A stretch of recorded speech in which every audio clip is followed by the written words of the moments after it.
अमित गोडखे, अण्णा बनसोडे, सचिव भारत सरकारचे सामाजिक न्यायचे राजेश्री अग्रवाल, प्रवीण पुरी, योगेश मसे, राजेंद्र भोसले, युनिसेफचे संजय सिंग, दिव्यांग संघटनेचे प्रतिनिधी मानवजी कांबळे, तारे जमीन पर चित्रपटातील अभिनेता दर्शील सफारी, प्रदीप जांभळे पाटील, तसंच उपस्थित असणारे ओमप्रकाश देशमुख, परेश गांधी, योगेश बहल, नाना काटे, राजू मिसाळ, डब्बू असवानी, प्रशांत शेतोळे, संतोष बारणे, आमचे शशांक परांजपे, ज्यांनी ह्याच्यामध्ये खूप मोठी जबाबदारी घेतलेली आहे. परपर जल्लोष दिव्यांगांचा महोत्सव कार्यक्रमाचे प्रायोजक, परांजपे स्कीमचे व्यवस्थापक संचालक शशांक परांजपे, सर्व प्रतिनिधी, प्रतिष्ठित नागरिक, पत्रकार मित्र, बंधू भगिनींनो, माझ्या तरुण मित्रांनो, पिंपरी चिंचवड महानगरपालिकेच्या वतीनं आज जो पर्पल जल्लोष दिव्यांगांचा महोत्सव ह्या अनोख्या आणि प्रेरणादायी कार्यक्रमाला आपल्यासोबत उपस्थित राहून मला मनापासूनचं समाधान आहे. मध्ये मला आयुक्तांचा फोन आला होता शेखर सिंगचा की दादा अशा प्रकारचा कार्यक्रम आम्ही घेतोय आणि 17 तारखेपासून शुभारंभ आहे आणि 19ला समारोप आहे, 19ला राज्यपाल महोदय येणार आहेत, तर तुम्ही उद्घाटनाला त्या ठिकाणी या. मी सुरुवातीलाच पर्पल जल्लोष दिव्यांगांचा महोत्सव या कार्यक्रमाचं उद्घाटन झालं असं जाहीर करतो आणि शेखर सिंग आणि त्यांच्या संपूर्ण टीमचं ज्या ज्या आमच्या वेगवेगळ्या विभागांनी, वेगवेगळ्या सहकाऱ्यांनी त्याच्यामध्ये मनापासून साथ दिली, भाग घेतला, त्यांच्या सुद्धा कार्य त्या कालावधीमध्ये केलं आणि म्हणून आम्ही हा निर्णय घेतल्याच्या नंतर टीका टिप्पणी जरूर त्या कालावधीमध्ये झाली.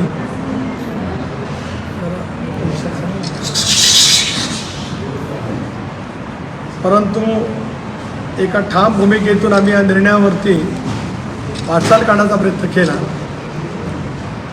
अजितदादांच्या नेतृत्वामुळे अर्थमंत्री म्हणून त्यांनी काम करत असताना महाराष्ट्राला सुद्धा त्यावेळच्या सरकारच्या माध्यमातून गती देण्याच्या दृष्टीकोनातून त्यांनी प्रयत्नाची पराकाष्ठा केली.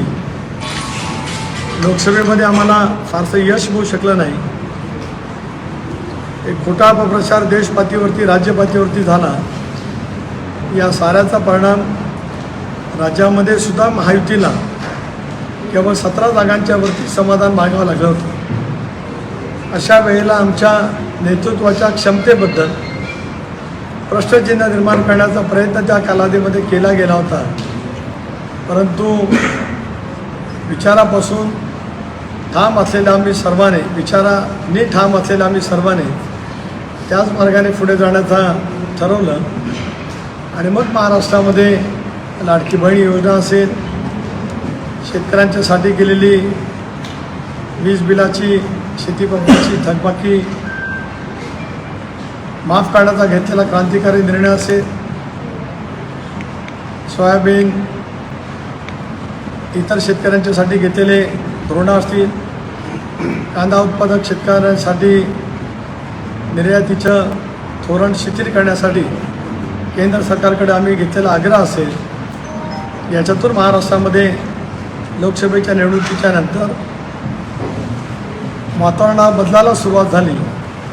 अशा वेळेला राष्ट्रवादी काँग्रेस पक्षाच्या वतीने आम्ही जनसन्मान यात्राही संबंध महाराष्ट्रामध्ये नियोजित केली. प्रदेश राष्ट्रवादी काँग्रेस पक्षाच्या वतीने राष्ट्रीय अध्यक्ष उपमुख्यमंत्री अजितदादा, मी स्वतः कार्याध्यक्ष प्रफुल्लभाई, त्या जिल्ह्यांतील आमचे सर्व मंत्री, विधानसभा सदस्य यांना सोबत घेत आणि आमचे सर्व राज्याचे फ्रंटल ऑर्गनायझेशनचे पदाधिकारी यांना सोबत घेत महाराष्ट्रामध्ये आम्ही जनसन्मान यात्रा त्या ठिकाणी केली. अभूतपूर्व महिलांचा प्रतिसाद त्यावेळेला मिळाला. लाडकी बहीण योजनेचा लाभ महिलांच्यापर्यंत जात असताना त्या योजनेच्या बद्दलसुद्धा प्रश्नचिन्ह निर्माण करण्याचा प्रयत्न विरोधकांच्याकडून झाला. जसं संविधानाच्या बद्दलची भूमिका लोकसभेच्या वेळेला घेतली गेली, तसं या महाराष्ट्रातल्या घेतल्या गेलेल्या क्रांतिकारी निर्णयाच्या बद्दलसुद्धा सातत्याने टीका टिप्पणी महाविकास आघाडीच्या माध्यमातून त्या ठिकाणी झाली. परंतु महाराष्ट्रामध्ये कसोशीने या योजनेची अंमलबजावणी झाली.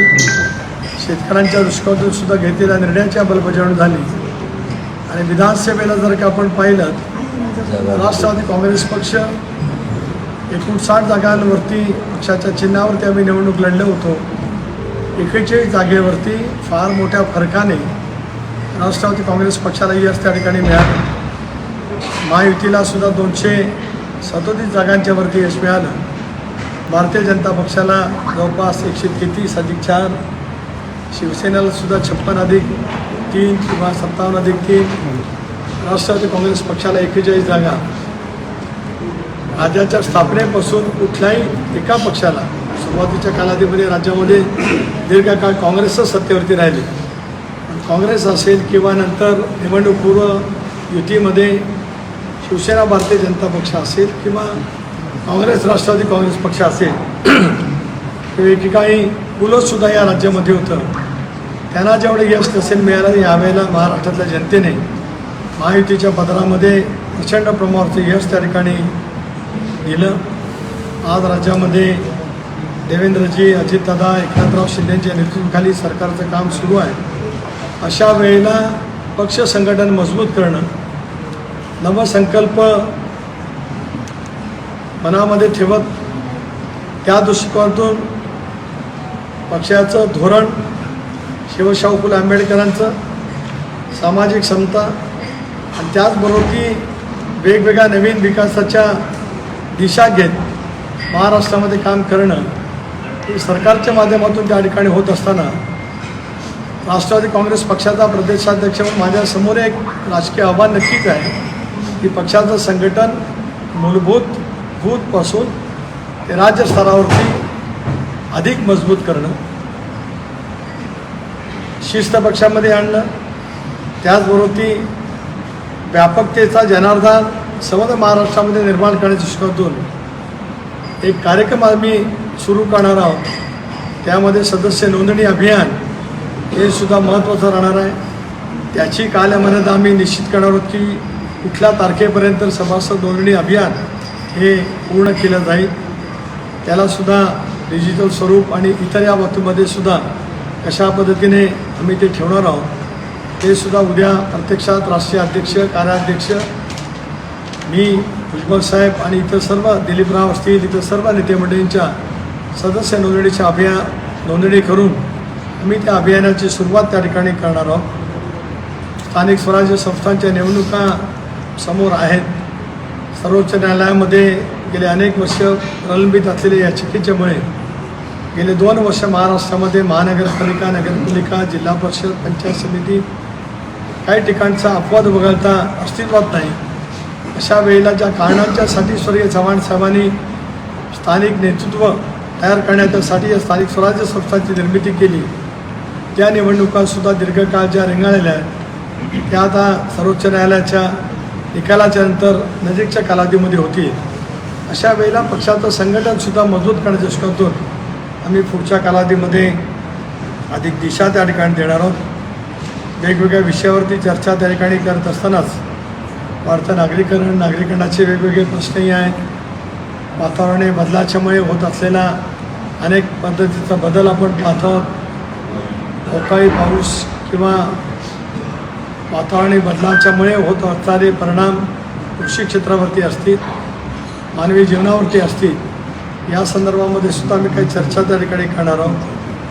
काही राजकीय विश्लेषक आहेत त्यांनाही आम्ही त्या ठिकाणी निमंत्रित केलेलं आहे, जेणेकरून पक्षाने घेतलेली भूमिका, पक्षाला मिळालेला अभूतपूर्व प्रतिसाद, पक्षाने पुढच्या कालावधीमध्ये करायची वाटचाल, एकंदरीत महाराष्ट्राच्या राजकारणाच्यामध्ये आज राष्ट्रवादी काँग्रेस पक्षाला मिळालेलं एक वेगळं स्थान, अशा वेगवेगळ्या विषयांच्यावरती सुद्धा या 2 दिवसीय शिबिरामध्ये आम्ही त्या ठिकाणी चर्चाही करणार आहोत. आम्ही दिशाही त्या ठिकाणी ठेवणार आहोत. आजपासूनच राज्यभरातील प्रतिनिधी येण्याची सुरुवात त्या ठिकाणी झाली. महिलांचं संघटन असेल, युवकांचं असेल, कार्यकर्त्यांच्या अधिक चैतन्यमय वातावरणामध्ये पक्षाला मजबूतीच्या विचारापासून पर्यंत नेण्याच्या दृष्टीकोनातून काही पावलं उचलायची असतील तेही आम्ही काही निर्णय याच शिबिराच्या माध्यमातून त्या ठिकाणी घोषित करणार आहोत. उद्याच्या 2 दिवसीय असणाऱ्या या नवपर्व शिबिराच्या माध्यमातून आपल्यासमोर याचा माहिती या ठिकाणी ठेवली. आपल्याला काय मुख्यपणाने संवाद करायचा असेल तर आपण त्या ठिकाणी करावा अशी विनंती आहे. एकच सांगतो की शिबिर 18 आणि 19 संभाजीनगर या ठिकाणी नियोजित होतं, परंतु प्रतिनिधींची संख्या अधिक वाढली असल्यामुळे त्या ठिकाणी व्यवस्था होऊ नसल्यामुळे आम्ही शिर्डीला त्या ठिकाणी शिबिर अतिशय आयत्या वेळेला या ठिकाणी केलं. प्रदेश पातळीवरून यामध्ये शिवाजीराव असतील, प्रवस्ते असतील, इतरही माझे सरचिटणीस पदाधिकारी आहेत, युवकांचे अध्यक्ष आहेत, त्याचवरती स्थानिक आमदार आशुतोष काळे यांच्याशी मी स्वतः संपर्क केला होता. पण मग इथल्या माझ्या सर्व स्थानिक प्रदेश आणि जिल्हा स्तरावरच्या पदाधिकाऱ्यांनी त्यामध्ये पूर्णपणाचं सहयोग त्याच्यामध्ये दाखवला आणि शिबिराची व्यवस्थासुद्धा त्यांनी अतिशय उत्तम पद्धतीने केली. नियोजनाची सुद्धा मी पाहणी या ठिकाणी करून आलो. पुन्हा एकदा रात्री उशिरा मी पुन्हा त्या ठिकाणी पाहणी करणार आहे. पण माझ्या इथल्या सर्व स्थानिक आयोजकांचे सुद्धा मी सुरुवातीलाच या निमित्ताने आभार मानतो आहे. आपण मुख्यपणाने संभाजीनगरला जनाक्रोश मोर्चा आहे, त्यामुळं शिर्डीत अधिवेशन होतं अशी चर्चा होती, मात्र ती चर्चा फोल आहे असं तुम्हाला वाटतंय? निश्चितपणाने, कारण शेवटी आम्ही अधिवेशन कशामुळे इकडे केलं ते मी मुंबईला पत्रकार परिषद देऊन सांगितलं. आम्ही ज्या वेळेला एक शिबिरार्थीची संख्या ठरली होती ती मर्यादित होती. नंतर मग महिला असतील, युवक असतील, प्रदेश पातळीवरती पदाधिकारी असतील, यांचा सहभाग त्या ठिकाणी असला पाहिजे. ती विनंती आमच्या फ्रंटल ऑर्गनायझेशनकडनं आली, माझ्याकडे आली. मी दादांजवळ चर्चा केली, प्रफुल्लबाईंच्याजवळ चर्चा केली. मग तिथे व्यवस्था होऊ शकत नव्हती म्हणून आम्ही ते शिर्डीला या ठिकाणी घेतले. तुम्ही उल्लेख केला की छगन भुजबळ देखील या अधिवेशनास उपस्थित राहणार आहे. चर्चा सुरू आहे की ते अगोदरच्या 2 कार्यक्रमात नव्हते. मोदीजींनी जेव्हा मुंबईमध्ये सर्वांशी संवाद साधला त्यावेळी ते नव्हते. मग या अधिवेशनाला ते राहतील का? म्हणजे काय स्पष्टीकरण आहे? मी स्वतःच भुजबळ साहेबांच्या जवळ फोनवरून चर्चा केलेली आहे, त्यांना विनंती केलेली आहे. ते राष्ट्रवादी काँग्रेस पक्षाचे संस्थापक अध्यक्ष राहिलेले आहेत. पक्षाच्या जडणघडणीमध्ये भुजबळ साहेबांचं योगदान तिथं राहिलेलं आहे. अशा वेळेला आम्ही जे काही शिबिर या विधानसभेच्या अपूर्व यशाच्या नंतर घेतो आहोत, अशा वेळेला त्यांचं मार्गदर्शन असावं अशी मी त्यांना विनंती केलेली आहे. मला विश्वास आहे की भुजबळ साहेब उपस्थित राहतील. मराठा आरक्षणाच्या बाबतीमध्ये जरांगेंना ज्या पद्धतीने त्यांनी विरोध केला, टीका केली, त्यामुळे मंत्रिपद मिळालं नाही म्हणून छगन भुजबळ साहेब नाराज आहेत. नाही, शेवटी हा पक्षांतर्गत विषय आहे. या विषयावरती मंत्रिमंडळाची स्थापना झाल्यापासून मी वेळोवेळी पत्रकार परिषद घेतलेली आहे. त्यामुळे अधिक काही विषयावरती भाष्य करणार नाही. गेल्या काही दिवसांपासून जर पाहिलं तर धनंजय मुंडे यांच्याबरोबर बाबतीत विरोधक खूप आक्रमक आहेत. आज सुद्धा जो काही खरेदीत नियम बदलले कृषी मंत्री असताना त्यावरूनही एक नवीन न्यायालयाने विचारणा केली आहे की राष्ट्रवादी अडचणीत येते एका मंत्र्यामुळे. एक असं आहे की बीडमध्ये घडलेली घटना अत्यंत गंभीर आहे. त्या विषयाची खोलवर चौकशी करून गुन्हेगार किंवा गुन्हेगारांच्या पाठीशी जे कोण मास्टर माइंड असतील तोपर्यंत तपास व्हावा आणि गुन्हेगारांना कठोर कारवाई केली जावी. राष्ट्रवादी काँग्रेस पक्षाची सुरुवातीपासून भूमिका राहिली. माननीय मुख्यमंत्री महोदयांनी 3 वेगवेगळी चौकशी स्थापन केलेली आहे. न्यायालयीन चौकशी, SITच्या मार्फत चौकशी, CIDच्या मार्फत चौकशी. त्याच्यामुळे या संबंध घटनेची किंवा गुन्ह्याची उकल करण्याच्या दृष्टीकोनातून पोलीस यंत्रणेच्या मार्फत तपास त्या ठिकाणी सुरू आहे. अशा वेळेला आज मी आता दिल्लीवरून असल्यामुळे आज काय कुठलं वेगळ्या बाबतीमध्ये कोणी काय प्रकाशाने मांडले याची काही माझ्याकडे माहिती नाही आहे. पण जरूर त्या विषयाची माहिती घेऊन आम्ही त्या विषयावरती नाही, नक्की त्या दुसरा ठिकाणी बोलू. तो विषय असा आहे की कृषी मंत्री असताना म्हणजे शिंदे सरकारमध्ये डीबीटी योजनेद्वारे पैसे दिले जात होते कृषी अवजारांसाठी. मात्र धनंजय मुंडे कृषी मंत्री झाल्यावर पुन्हा ते डीबीटी रद्द करून त्यांच्या खात्यावर पैसे टाकण्याचा निर्णय झाला. त्यामध्ये जे स्प्रे होते कृषी स्प्रे ते 2,000 ऐवजी 3,400 रुपयांना दिले गेले असं न्यायालयाचं विचारलं मला गेलं. या माहितीतलं माहिती नाही. मी जरूर माहिती घेईन. उद्या परत संध्याकाळी ज्यावेळेला दिवसभरातल्या झालेल्या विषयांच्या वरती चर्चा करण्यासाठी मी ज्यावेळेला संवाद करेन त्याला नक्कीच त्या विषयाची माहिती सांगेन. महायुतीचं सरकार आहे, 3 पक्षाचं सरकार आहे, पण जे मंत्री आहेत तिन्ही पक्षाचे त्यांचे स्वीय सहाय्यक नेमण्याच्या बाबतीमध्ये आणि दुसरी गोष्ट पालकमंत्र्याच्या बाबतीमध्ये ते काय ऐकायला मिळते की ज्या जिल्ह्याचा मंत्री असेल त्याला दुसऱ्या जिल्ह्यामध्ये दिला जाणार आहे. एक प्रकारे रिमोट कंट्रोल आहे का? एक असं आहे की कोणाचाही कुठे रिमोट कंट्रोल नाही. मुख्यमंत्री देवेंद्रजी, अजितदादा, एकनाथराव शिंदे यांच्या नेतृत्वाखालचं सरकार गतीने आता काम करायला सुरुवात त्या ठिकाणी झालेली आहे. आपण ती सांगता ती प्रशासकीय बाब आहे. पालकमंत्र्यांच्या नियुक्ती तर 1-2 दिवसात होणं अपेक्षित आहे. इतरही बाबतीत मंत्र्यांच्याकडे कार्यालय स्थापनेवरती कोण असावं काय नाही हा मुख्यमंत्री आणि त्या मंत्री महोदयांनी एकत्रितपणाने बसून घ्यायचा निर्णय आहे. तो सरकारशी निगडीत असल्यामुळे मी या विषयावरती काय भाष्य काढणार. निवडणुकीत युतीनं पब्लिक जनतेला सांगितलं होतं शेतकऱ्यांना कर्जमाफी करणार. त्याच्यावर एकमत शेतकऱ्यांची कर्जमाफी कधी होणार? एक असं आहे की जो आम्ही जाहीरनामा प्रसिद्ध केला महायुतीचा त्याच्यामध्ये अनेक बाबी आहेत. शेतकऱ्यांची कर्जमाफीचा आहे, महिलांना आज आम्ही 1,500 रुपये देतो ते 2100 रुपयापर्यंत देण्यासंदर्भातला आहे, इतरही अनेक बाबी आहेत. या सगळ्या विशिष्ट कालावधीमध्ये पूर्तता करण्याच्या दृष्टिकोनातून हे राज्य सरकार निश्चितपणाने वाटचाल त्या ठिकाणी करेल. एक टप्पा पीक म्हणजे शेतकऱ्यांच्यासाठी वीज पंपाच्या बाबतीमध्ये तो त्यावेळेला झाला. 14,000 कोटी रुपयाची थकबाकी शेतकऱ्यांची शून्य बिल देऊन म्हणजे केवळ घोषणा झाली नाही तर प्रत्येक शेतकऱ्याला शून्य बिल त्या ठिकाणी देण्यात आलं सगळ्या शेतकऱ्यांना, जवळपास 25 लाख शेतकऱ्यांना. त्याच्यामुळे हा जो इतर जी बाबी आहेत म्हणजे शेतकऱ्यांची कर्जमाफी असेल, इतरही जे काही गोष्टी असतील, आश्वासनं असतील त्याची पूर्तता केली जाईल. तटकरे साहेब, या अधिवेशनामधनं कार्यकर्त्यांना प्रोत्साहित करण्यासाठी येणाऱ्या आगामी स्थानिक स्वराज्य संस्थांच्या दृष्टिकोनातून काही संधी किंवा काही सूचना दिल्या जाणार आहेत का किंवा कसं असणार? पण निश्चितच मी या संबंध आयोजनाचा हेतू तो सुरुवातीला विशद करताना सांगितला की संघटन मजबूत करत असताना आगामी येणाऱ्या स्थानिक स्वराज्य संस्था या आमच्या सर्वांच्या नजरेसमोर आहेतच. विधानसभेमध्ये यश मिळालं हे आमचा एक पहिला टप्पा आहे. तेवढा तिथून आता आमचं खरं अधिक संघटनेचं काम अधिक गतीने सुरू झालं.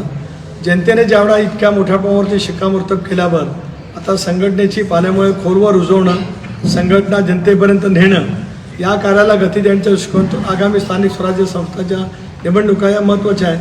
त्याला जोडून दुसरा प्रश्न असा आहे की भाजपचं संमेलन आम्ही इथं उपस्थित होतो तेव्हा त्या भाजपच्या कार्यकर्त्यांचं म्हणणं असं होतं की स्वबळावरला राहू म्हणजे आपली ताकद नेमकी काय महाराष्ट्रामध्ये, त्या अनुषंगाने प्रत्येक कार्यकर्त्याला न्याय मिळेल अशी भावना देखील नेत्यांमध्ये होते. तर त्या दृष्टिकोनातून देखील काही कार्यकर्त्यांचा आवाज तुमच्या कानी येतो का आपल्या पक्षातील कार्यकर्ते पदाधिकाऱ्यांकडनं? एक असं आहे की निवडणुका येतात त्या वेळेला प्रत्येक राजकीय पक्षाच्या कार्यकर्त्यांच्या भूमिका असतात आणि त्या भूमिका मांडणं हा त्यांचा लोकशाहीमध्ये पक्षांतर्गत निश्चितपणाने हक्क आहे.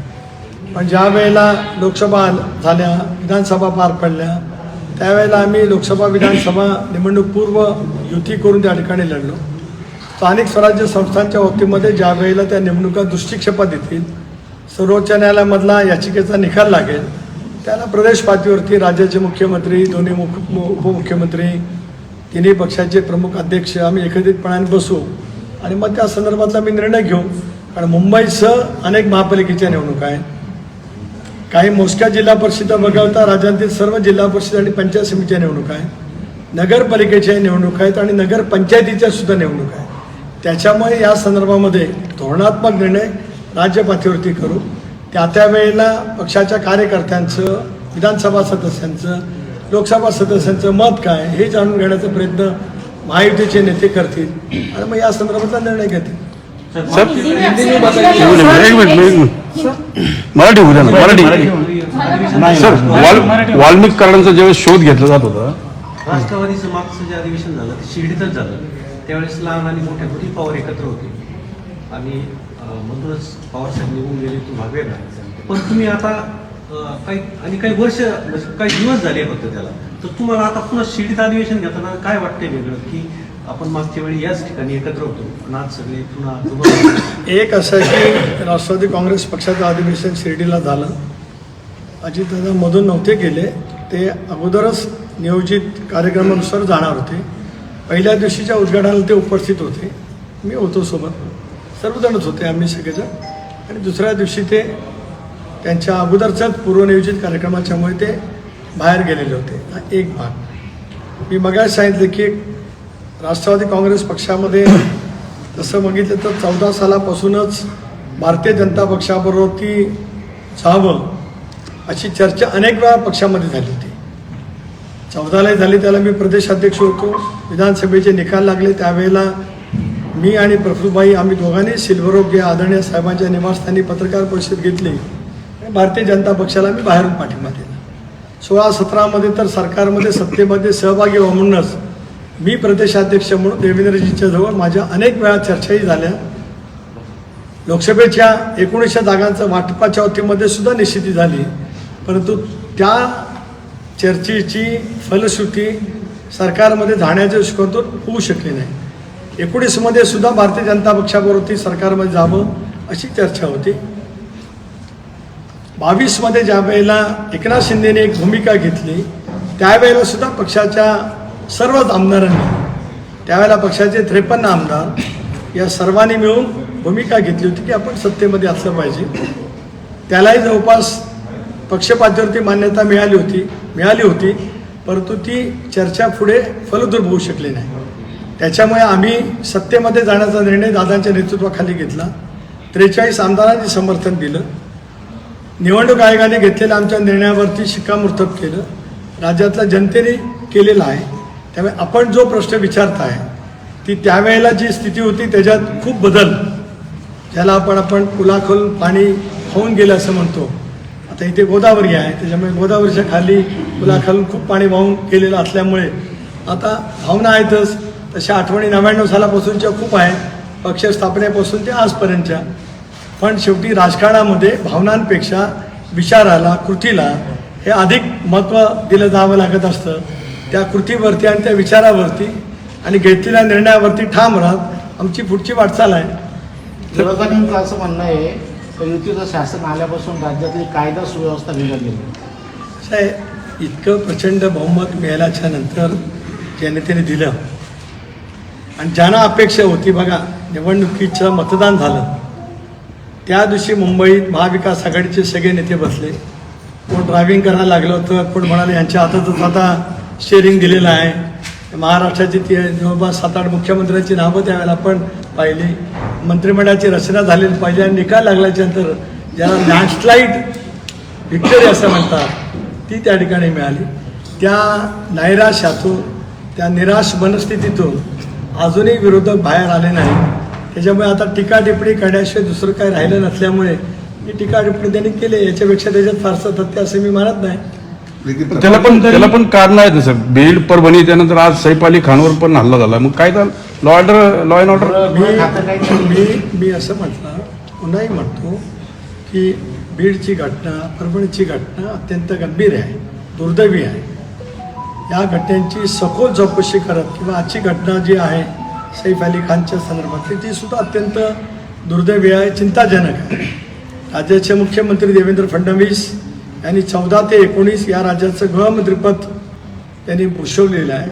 त्यांचा प्रशासनावरती प्रचंड त्यांचाही विश्वास आहे आणि त्यांची पकडी आहे. त्यावेळेला सुद्धा महाराष्ट्रामध्ये खूप 14 ते 19 वेगवेगळी मोठी आंदोलन झाली, त्यांनी यशस्वीपणाने हाताळली. या गंभीर गोष्टींच्याकडे सुद्धा राज्य सरकारचं गृह विभाग आणि ते योग्य पद्धतीने हाताळत आहे. त्याच्यामुळे आपण म्हणता येते विरोधकांना टीका टिप्पणी करण्यासाठी एखादी घटना जी घडते, जी दुर्दैवी आहे, संतापजनक आहे, त्याच्यावरती ते राजकीय भांडवल करण्याचा प्रयत्न करतात. जे SIT आहे, CID आहे, या अधिकाऱ्यांवर आरोप केले जात आहेत की हे अधिकारी नको, ते अधिकारी नको. काय एक जातीय तेढ निर्माण होते, सरकार त्याच्याकडे कसं नियंत्रण करणार? शेवटी मी सांगितल्याप्रमाणे मुख्यमंत्री आणि सरकार या बाबतीमध्ये पूर्णपणाने त्या घटनेच्या बाबतीमध्ये खंबीर आहे. त्या दृष्टिकोनातून तपास चालू आहे. यापेक्षा त्या अधिक घटनेवरती मी काय भाष्य करणार. विजय वडेट्टीवारांनी शिर्डीमध्ये एक विधान केलेलं होतं की भाजप 2019ची संख्या 24ची संख्या ती जवळजवळ आता बहुमतापर्यंत त्यांची वाटचाल आहे. 29ला त्यांच्या म्हणण्यानुसार 29ला राष्ट्रवादी आणि शिवसेना यांची गरज पडणार नाही. हे एखाद्या वेळेस विरोधात राहतील किंवा कुठेच नसतील राजकीयदृष्ट्या, असं विधान वडेट्टीवारांनी खंडित केलेलं आहे. लोकसभेमध्ये अभूतपूर्व यश आल्याच्या नंतर वडेट्टीवारांच्या सहित काँग्रेसच्या नेत्यांच्या डोक्यात जी हवा गेली, त्या काँग्रेसला लोकसभे एवढ्या जागासुद्धा विधानसभेमध्ये निवडून आणता आल्या नाही. त्यांना इतर राजकीय पक्षात काय चाललं आहे हे बोलण्याचा काही नैतिक अधिकार नाही, राजकीय अधिकार नाही. त्यांनी त्यांच्या पक्षाचं अस्तित्व बघावं आणि पुढची वाटचाल करावी. देश विदेशातील प्रत्येक घडामोडींचे लाईव्ह अपडेट मिळवण्यासाठी आता साम टीव्हीच्या सर्व सोशल मीडिया प्लॅटफॉर्मला लाईक, फॉलो आणि सबस्क्राईब करा. तसंच सर्व नोटिफिकेशनसाठी बेल आयकॉन प्रेस करायला विसरू नका.